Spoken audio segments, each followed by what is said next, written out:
मन से ये था कि टूर करना, पर ये नहीं पता था कि यहाँ तक का करना है। लेकिन ये सबसे ज़्यादा मतलब डिस्टेंस के हवाले से अगर देखा जाए तो काफ़ी लंबा। और तो पेरेंट्स ने कैसे अलाउ कर दिया? अब्बू बहुत मुश्किल से परमिशन लेके गई थी। मैंने ये झूठ बोला था। तो उन्होंने कहा तो होगा कि किसी को साथ लेके जाओ, हाँ, भाई को ले जाओ। झूठ बोला था उन्हें कि मैं ग्रुप के साथ जा रही हूँ।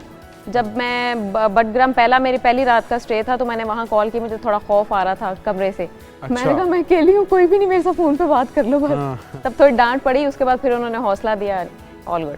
अच्छा, ये एक तो होता है कि ट्रैवल करने का शौक़ है और दुनिया घूमने का शौक़ है, नई नई जगहों को एक्सप्लोर करने का शौक़ है, और एक अकेले निकल खड़े होने का शौक़ होना, या फिर बाइक के ऊपर इतना लंबा सफ़र करने का शौक़ था, या फिर जगहों को एक्सप्लोर करने का शौक़ था? पाकिस्तान को एक्सप्लोर करने का शौक़ था और बताने का शौक़ भी कह लें, और ये ज़रूरत भी है लोगों को बताना भी कि ये बहुत सेफ कंट्री है। अल्हम्दुलिल्लाह, अल्हम्दुलिल्लाह। अच्छा, आप बता रही थी कि जो ट्रैक आपने चुना वो उमूमी ट्रैक से, जो नारान कागान का ट्रैक है उससे ज़्यादा लंबा था, चिलास साइड का, और वो अनसेफ भी है। वहाँ पे ख़तरनाक रास्ते भी हैं और सिक्योरिटी इश्यूज भी हैं। तो ये एक्सपीरियंस कैसा रहा? कितना लंबा सफ़र था और फिर क्या कुछ रास्ते में देखा आपने? सुबह 8 बजे निकली हूँ बटग्राम से, और मैं शाम को 6 बजे पहुंची हूँ अपनी चिलास वाली साइड पे, चिलास 0 पॉइंट वाली साइड पे। और नॉन स्टॉप बाइक चला रही थी, कुछ खाया पिया नहीं है, खौफ से कहीं रुकी नहीं, क्योंकि एक तो रोड इतनी गंदी थी कि आप गाड़ी में जाएं, आपकी दही खा के जाए लस्सी बन जाएगी। बाइक पे ऐसे जैसे मिक्सी ग्राइंडर में किसी ने डाल दिया, फुल वो वाला सीन था। तो कमर दर्द हो रही थी, बैग बार बार खुल रहा था, और लोग ऐसे देख रहे थे जैसे अभी तू रुक, तुझे रुक, तेरे को बताते हैं, तू रुक, ऐसा वाला फील आ रहा। मतलब वो अजीबोगरीब नजरों से देखते होंगे कि अकेली लड़की कहाँ घूम रही है। वो बशाम चिलास दासो वाली जो रोड है बस वहाँ तक। ऐसी सूरत में फिर क्या करना चाहिए, और आपने क्या किया? बस बाइक दौड़ा दी? और रुकना नहीं, मैं सिर्फ एक जगह पे रुकी। मेरा बैग तीसरी दफा जब लटका, फिर मैंने कहा इसको सही करके टाइट करके बांध।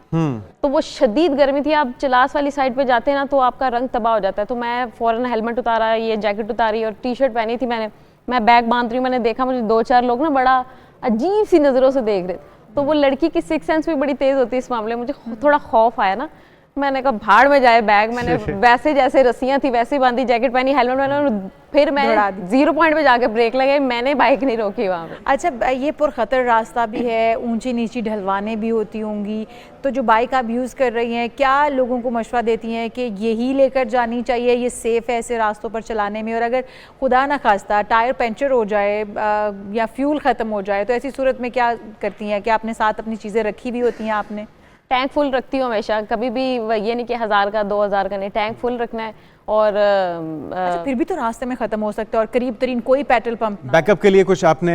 हाँ, बॉटल वगैरह के अंदर, कैन के अंदर पेट्रोल बैकअप लाजमी होता है। इतना बड़ा पीछे बॉक्स किस लिए लगाया होता है? खाना नहीं रखा होता है हमने, पर बाइक का सामान पूरा रखा होता है। अच्छा, खुद ही रिफिल कर ले। ट्यूबलेस टायर होते हैं, इस वजह से इशू नहीं होता। और अच्छा, ट्यूबलेस टायर में पंचर नहीं होता ऐसी जगहों पर भी जाकर? हाँ, वो चल जाता है आगे, हवा भरो फिर निकल जाओ। ये ठीक है। तो हवा भरने के लिए अपने साथ रखा? सब कुछ रखा, पंक्चर शंक्चर वाली किट सब कुछ रखा। अच्छा, वो सारा कुछ खुद कर लेती हैं आप? हाँ, ये इतनी पुरानी होगी चला के इतना। अच्छा, अगर छोटा मोटा कोई खराबी हो जाए बाइक के अंदर, तो वो भी खुद ही हल कर लेती हैं उस मसले को? हाँ, अब जो मेन चीजें उसका तो मुझे खुद भी आइडिया है। कोई अगर वो बहुत डीप जाना पड़े तो फिर मुझे मैकेनिक। ये पहला सफर था आपका जो आपने पाकिस्तान लाहौर से चाइना बॉर्डर तक किया, या इससे पहले भी ट्रैवल कर चुकी हैं, और कहाँ कर चुकी हैं? सोलो तो बहुत दफ़ा किया, कश्मीर सारा मैंने सोलो किया है। अगर नज़दीक कहीं इस्लामाबाद, मरी, लटन पटन, नज़दीक अगर जाना हो तो सोलो बहुत दफ़ा किया।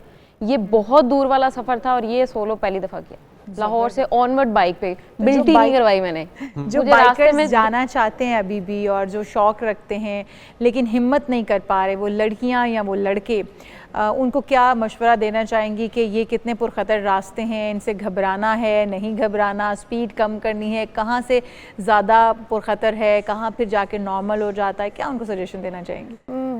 GS आपके पास होनी चाहिए, और बशाम चिलास वाला रास्ता ना यूज़ करें तो बेहतर है। GS क्या है? GS bike Suzuki GS 150cc bike है। वो नॉर्मली जितने भी बाइकर हैं, ट्रैवलर है, वही यूज़ करते हैं। वो बहुत कंफर्टेबल है, आपको थकाती नहीं है। और बशाम चिलास वाला रास्ता आपने यूज़ नहीं करना, लड़कियों ने तो बिल्कुल खसूसी नहीं करना। और अच्छा, शार्प टर्न है, वहाँ पे ज़रा हल्के हाथ पे चलानी। 2-3 दफ़ा एक्सीडेंट होते बच्चा है। चिलास वाली साइड पे 2 दफ़ा मैं गिरी भी हूँ, बहुत गंदा एक्सीडेंट। मिट्टी का तूफान था, उसने उठा के फेंका, और ऐसा जालिम फेंका है ना कि दोबारा बाइक, दूसरी दफ़ा जब गिरी तो बाइक उठाने की हिम्मत नहीं थी। और रात का टाइम था, और समझ नहीं आ रही थी, ना आगे कुछ ना पीछे कुछ, और अकेली हूँ, बाइक उठा रही हूँ, उठ नहीं रही है, पेट्रोल गिर रहा है। तो जब अच्छा, जो रास्ते में लोग आते हैं वो हेल्प आउट करते हैं, फैमिलीज आती हैं, वो अप्रिशिएट करते हैं, हैरान होते हैं या टॉन्ट करते हैं, क्या रिस्पांस कैसा होता है? बहुत पॉजिटिव, इतना पॉजिटिव। मैंने तो बाकायदा वीडियो बना के दिखाई कि यार लोग, पता नहीं कौन लोग हैं जो कहते हैं लोग हैरेसमेंट वाला सीन है, कोई चक्कर ऐसा कुछ नहीं है। रोक के, गाड़ी रोक के, बाइक रोक के नाम पूछते हैं, खून बढ़ाते हैं, इतना अप्रिशिएट करते हैं, हेल्प करते हैं, पानी पी लो, खाना खा लो, आओ हमें मतलब खिदमत का मौका दो, ये सीन था। अच्छा, ये बहुत अच्छी बात है। आप शादी की तरफ आते हैं, अगर तो आपने शादी करनी हुई तो अपनी ही जो फील्ड, मतलब फील्ड ही कहूँगी, जो बाइकर्स हैं उनमें से किसी को चूज़ करेंगी, जो ट्रैवलर हैं या ये इस तरह के एक्सपेरिमेंट करने, ताकि एडवेंचर करने का मौका जो है वो बाद में भी मिलता रहे ना, वरना शादी के बाद तो पाबंदियां लग जाएंगी इस बात पे।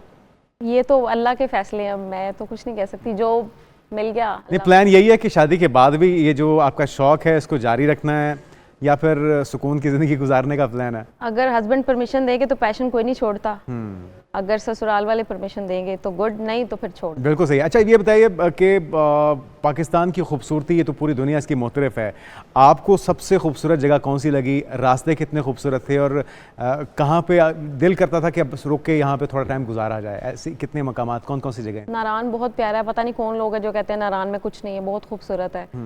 हुंजा से ऑनवर्ड खंजराब तक का जो रास्ता है वो इतना दिलकश है, वो आपको अट्रैक्ट करता है। कराक्रम हाईवे पे जब आप जाते हैं ना, गाड़ी पे जाना और सीन है, आप जब बाइक पे बैठते हैं वाइड एंगल से, आप पूरी पहाड़ों से इर्द गिर्द आप बीच में से गुजरे होते हैं ना, वो एक अलग ही। तो पहाड़ों के साथ कभी बैठ के बातें की हो? बहुत की हैं। अच्छा, बहुत की हैं। तो कैसा महसूस होता है जब उस चीज़ को फील कर रहे हैं? क्योंकि हमारे लिए वहाँ पर जाना, रहना ये ख्वाब की तरह होता है कि हम जाकर वहाँ पर कुछ दिन बड़ा अच्छा इंजॉय करते हैं और उन चीज़ों को बड़ा एक अच्छे लम्हात जो है वो लेकर आते हैं, यादें लेकर आते हैं। लेकिन बहुत सारे लोग तो जा नहीं पाते हैं। तो जो लोग अभी आपको सुन रहे हैं ना, उनके लिए बड़ा वो होगा, फैसिनेटिंग होगी वो जगह। तो थोड़ा सा अपना एक्सपीरियंस भी शेयर करें। लोग तो पागल कहते हैं हमें वो। अच्छा। अगर तो जाने की बात करें तब भी, और अगर आप जैसे कह रही पहाड़ों से बातें करते हैं तो वो बेवकूफ़ हो यार, क्या मिलता है तुम लोग को जाके, हाँ ना, इधर अपनी कामकाज की ज़िंदगी छोड़ के। लेकिन जब अगर आपने अपने आप को जानना है ना, जब आप फ्रस्ट्रेट हो चुकी हो, जब आपको पता हो कि अब कुछ नज़र नहीं आ रहा, जब आपको कोई ना नजर आ रहा हो ना, आप अपने रिफ्यूलिंग की जरूरत महसूस हो रही है अपने आप को, अपने आप को जानने के लिए ना आप निकल जाओ, रिफ्रेश होने के लिए। अच्छा, ये अकेला ही जाना चाहिए या फिर किसी पार्टनर को साथ लेकर जाना चाहिए? सबसे ज़रूरी सवाल मेरी ज़िंदगी का यही, और ये मेरी ज़िंदगी का सबसे बड़ा सबक है, जब भी जाओ सोलो जाओ, कोई बंदा ना बंदे की साथ। अच्छा, इसकी क्या वजह है? मतलब आप दुनिया से आदम बेजार हैं कि झगड़ा हो गया, चलो भी मैं जा रही हूँ लॉन्ग ड्राइव पे, आप जितना मर्जी, आप किसी दोस्त को क्यों नहीं साथ लेके जाती? मैं अभी रिसेंट 2 दिन पहले नारायण वाली साइड से वापस, ये दोस्तों ने धोखा इतना दिया? हाँ, बहुत शदीद दे दिया। अच्छा, बहुत शदीद। रास्ते में कौन छोड़ के जाता है भाई? अच्छा, हाँ, ये बात सही है। रास्ते में कोई, जितनी मर्जी लड़ाई हो, प्लान कर चौपट कर देते हैं, जितनी मर्जी लड़ाई हो, दोस्तों को आपस में एक दूसरे को सड़क पे, रास्ते में, रोड पे छोड़ के नहीं जाना चाहिए। जो छोड़ के जाए वो दोस्त नहीं है। तो आपने जब भी जाना है सोलो जाना है। मेरी जिंदगी में सबसे चलो, उस दोस्त को जिसने आपको रास्ते में छोड़ा था एक मैसेज भी देना जरा, ताकि अगली बार वो ख्याल रखे कि आप अकेले भी जा सकती हैं। जा तो मैं सकती हूँ, उसको पता है। जा, माफ कीता तेनू। अच्छा, माफ कर दिया। अच्छा, जा भाई, तेनू माफ कीता। और माफ करने के बाद भी उसमें जाना चाहेंगे, अकेले ही जाना चाहेंगे? अच्छा, आप अपनी मर्जी से जा सकते हैं, रुक सकते हैं, खा सकते हैं, बैठ सकते हैं, सड़क पे सो सकते हैं। अच्छा, मुझे ये लगता है कि मैं जब लड़ती हूँ ना अपने हस्बैंड से, तो फिर मैं फैमिली से लड़ने के बाद मैं अकेले जाने का सोचती हूँ। जब तक मेरी सुलह है और मैं आराम से रह रही हूँ, तब तक मैं साथ लेकर जाना चाहूंगी और साथ घसीटती होती हूँ मैं हर ट्रिप पर। दिल यही करता है, लेकिन जब आप जाते हो ना, तो कोई ना कोई खिचड़ी पक जाती है। तो वो जब आप इजी होने जाते हो, सुकून के लिए जाते हो, वहाँ सुकून बेसुकून ना हो जाता है ना, फिर क्या करे बंदा। चलें जी, विश यू गुड लक, और आइंदा भी इस तरह के ट्रैवल्स करती रहें आप। और अगर आप सोलो करने में मुतमईन हैं, आपको खुशी महसूस होती है, तो फिर आप सोलो ट्रैवल कीजिए। नहीं तो हमारा मानना ये है कि कोई ना साथ दोस्त आपका, और कोई ना जा रहा तो हमें साथ ले जाइएगा। नहीं, 20 तारीख को मेरा टूर जा रहा है ना, हम देवसाई जा रहे हैं, मैं ग्रुप के साथ जा रही हूँ और एक भी लड़की नहीं है। डन। चलें, wish you best of luck, future plans आपके अल्लाह ताला उन्हें कामयाब करे।